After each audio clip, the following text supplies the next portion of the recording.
Assalamualaikum warahmatullahi wabarakatuh. Saya Aulia Zahra Fitria, kelas 11 IPS 3, ingin mempresentasikan kerajaan maritim bercorak Islam. Bab 2, Kesultanan Maritim Masa Islam di Nusantara. A. Masuk dan berkembangnya Islam di Nusantara. 1. Penyebaran agama Islam di Nusantara. Informasi mengenai kondisi Islam di Nusantara di masa awal penyebarannya dapat diketahui berdasarkan catatan-catatan perjalanan musafir seperti Marco Polo dan Ibnu Battuta. Bangsa Arab, Persia, dan Gujarat memainkan peran besar dalam proses penyebaran Islam di Nusantara.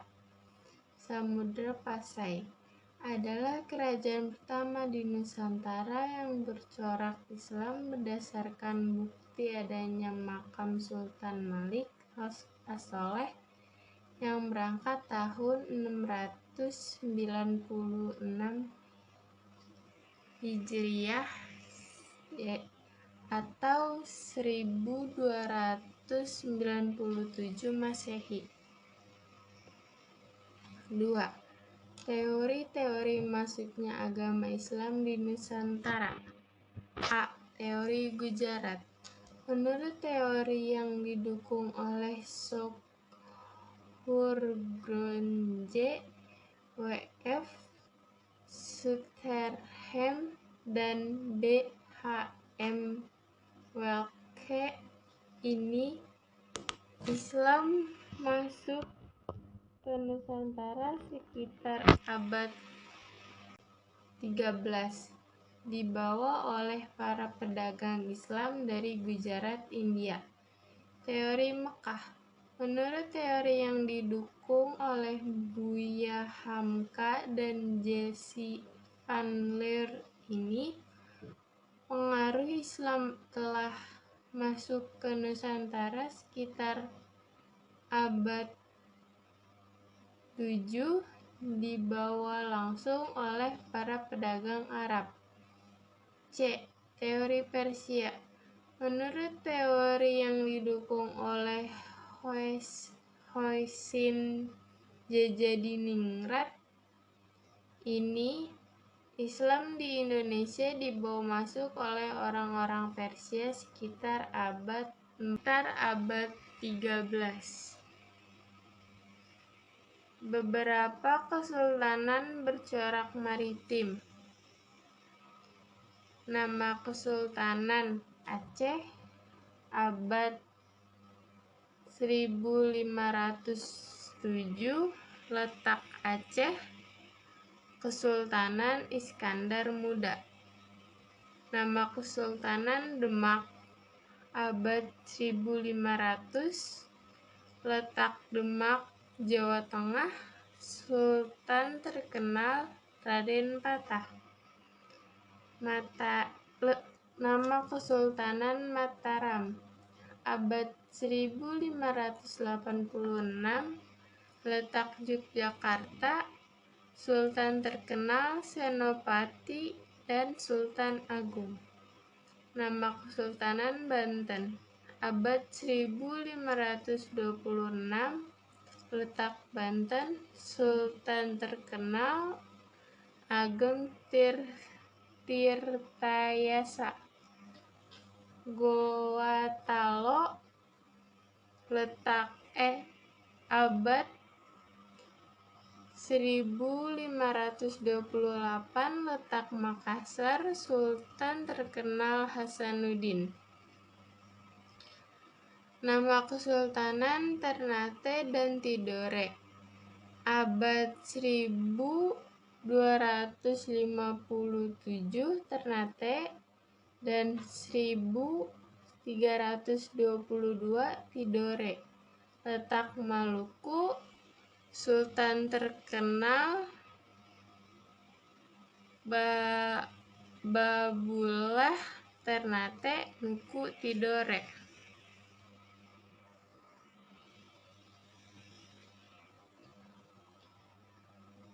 Kesultanan Maritim Nusantara masa Islam. 1. Kesultanan Aceh. A. Lokasi dan sumber sejarah. Terletak di Aceh Rayuk, sekarang Aceh Besar. Kesultanan Aceh 1507 sampai 1903 didirikan oleh Ali Muhayyad Syah pada tahun 1496 di atas bekas wilayah Kesultanan Lamuri yang ditaklukkan Muhayyad Syah. Sumber sejarah tentang kesultanan ini adalah kitab Bustanus Salatin karya Nuruddin Araniri tahun 1637 yang berisi tentang silsilah Sultan-Sultan Aceh dan batu nisan makam Sultan Ali Muhayyad Syah.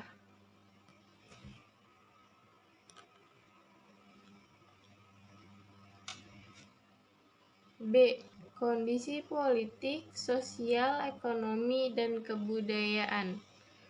Kondisi politik pemerintah Kesultanan Aceh sering dilanda konflik di antara penguasa kesultanan itu sendiri.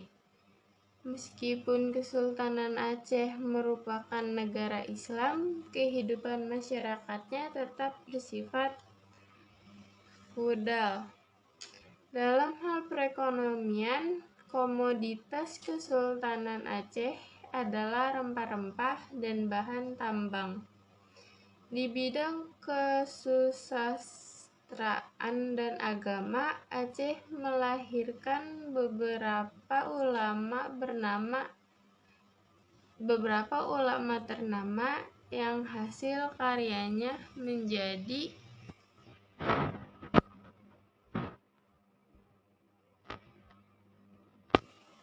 Sultan Iskandar Muda membawa Kesultanan Aceh mencapai puncak kejayaan.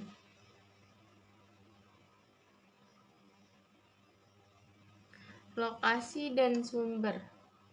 Terletak di Demak, Jawa Tengah. Kesultanan Demak 1500 sampai 1568 merupakan kesultanan Islam pertama di pantai utara Jawa. Sebelum menjadi kesultanan, Demak merupakan kadipaten dari Kerajaan Majapahit dengan Raden Patah sebagai adipatinya sejak 1478.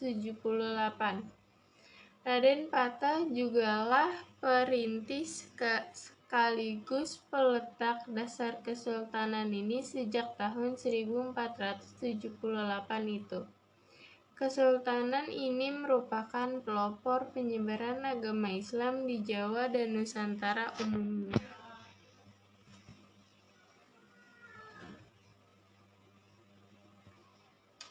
B. Kondisi politik, sosial, ekonomi, dan kebudayaan.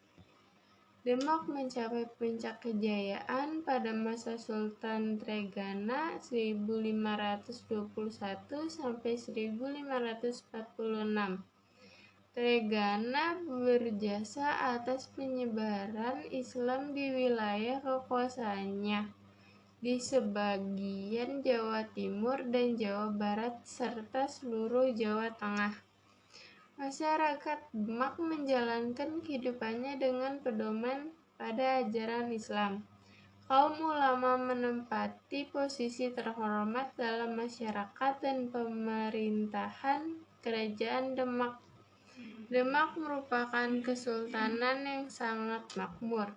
Pertaniannya menghasilkan beras yang berlimpah. Raden Patah juga dikenal sebagai orang yang mencintai kesenian, terutama wayang. Lokasi dan sumber sejarah. 3.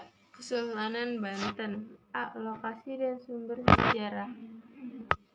Terletak wilayah barat Pulau Jawa sampai ke Lampung di Sumatera, Kesultanan Banten menjadi urat nadi pelayaran dan perdagangan yang melalui Samudra Hindia. Sumber sejarah Wahanten Girang dalam naskah Carita Parahyangan. Medanggili dalam Tambo, Tulang Bawang, dan Primbon Bayah.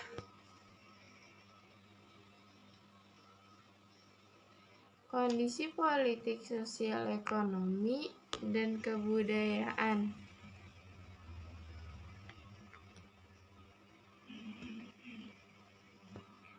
Banten mencapai kejayaan di bawah pemerintahan Sultan Ageng Tirtayasa. Banten semakin mengembangkan perdagangan dengan melakukan monopoli di atas lada di Lampung. Beberapa tradisi yang ada di Banten dipengaruhi oleh perkembangan Islam di masyarakat. Misalnya pada kesenian bela diri, debus. 4. Kesultanan Mataram. Lokasi dan sumber sejarah. Kesultanan Mataram berada di antara Kali Opak dan Kali Progo yang mengalir ke Samudra Hindia. Pada 1586, penambahan Senopati memindahkan pusat pemerintahan dari Pajang ke Mataram.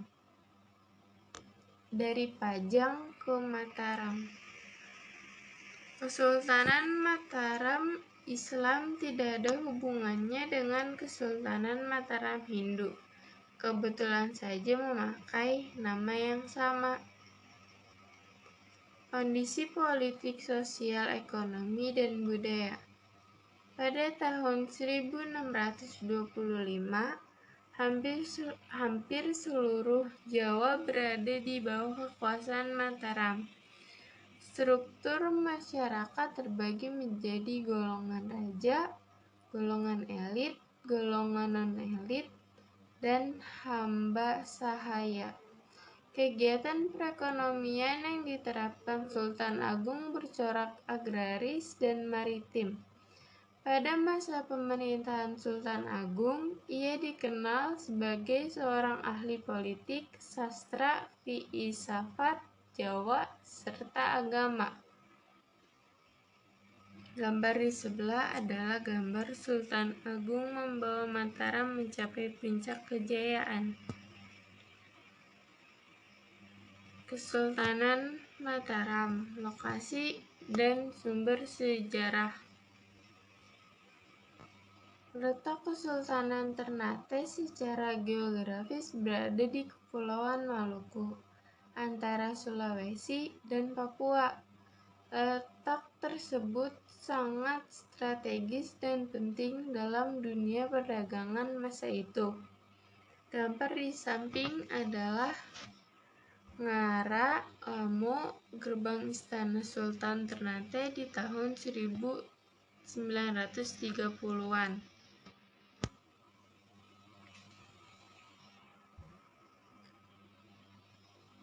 Kesultanan Ternate mengalami kemajuan baik di bidang politik, ekonomi, dan perdagangan pada masa Sultan Hairun.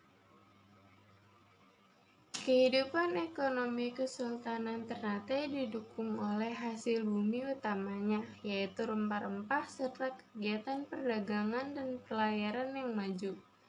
Kesultanan Ternate memiliki andil yang sangat besar terhadap kebudayaan Nusantara bagian timur.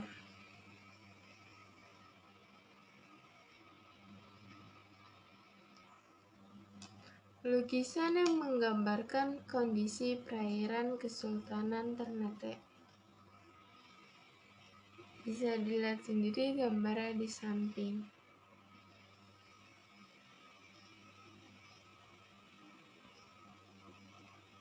Kesultanan Tidore, lokasi dan sumber sejarah. Secara geografis, Kesultanan Tidore terletak di Kepulauan Maluku, antara Sulawesi dan Papua. Menurut sejarah Belanda, FSA de Cler pada tahun 1334, Tidore dipimpin oleh seseorang yang bernama Hasan Shah. Namun, bukan pertama-tama karena letaknya yang strategis yang membuat kedua kesultanan ini begitu penting dalam kancah aktivitas dan lalu lintas perdagangan masa itu, melainkan karena posisinya sebagai penghasil rempah-rempah terbesar, terutama cengkih dan pala, sehingga dijuluki Spice Island, Kepulauan Rempah-Rempah. Kondisi politik, sosial, ekonomi, dan kebudayaan. Tidore merupakan kesultanan yang berada di wilayah bagian timur Nusantara dan merupakan penghasil rempah-rempah di dunia. Sumber rempah Kesultanan Tidore ada di beberapa daerah di Maluku. Terdapat Istana Sultan Tidore yang disebut sebagai Kedaton Ki dan terdapat benteng Portugis seperti Benteng Tohula dan Benteng Torre. Kesultanan Goa Talo, lokasi dan sumber sejarah. Pusat pemerintahan Kesultanan Goa Talo berada di Makassar. Kesultanan Goa dan Talo sering disebut sebagai Kesultanan Makassar. Wilayah kesultanan ini sekarang berada di bawah Kabupaten Goa dan sekitarnya. Kondisi politik, sosial, ekonomi, dan kebudayaan. Sultan Hasanuddin menjalin hubungan baik dengan Portugis disebabkan karena ancaman VOC yang hendak memonopoli perdagangan rempah-rempah di Maluku. Dalam kehidupan sosial sehari-hari, masyarakat Makassar sangat terkait dengan norma adat yang mereka anggap sakral. Kesultanan Goa Talo kaya akan beras, daging, dan kapur barus hitam. Hasil kebudayaannya yang terkenal adalah perahu pinisi, warisan kesultanan-kesultanan masa Islam dalam kehidupan masa kini. Sosial budaya. 1. Arsitektur termasuk bangunan makam. 2. Sastra. 3. Kaligrafi. 4. Sistem kalender. 5. Aksara. Politik. Pada masa Islam, gelar raja diganti dengan sultan, suatu kata dari bahasa Arab yang berarti penguasa kerajaan atau susuhunan, yang kemudian menjadi sunan, juga dari bahasa Arab yang berarti yang disembah atau yang dihormati. Sekian presentasi dari saya, kurang lebihnya mohon maaf. Assalamualaikum warahmatullahi wabarakatuh.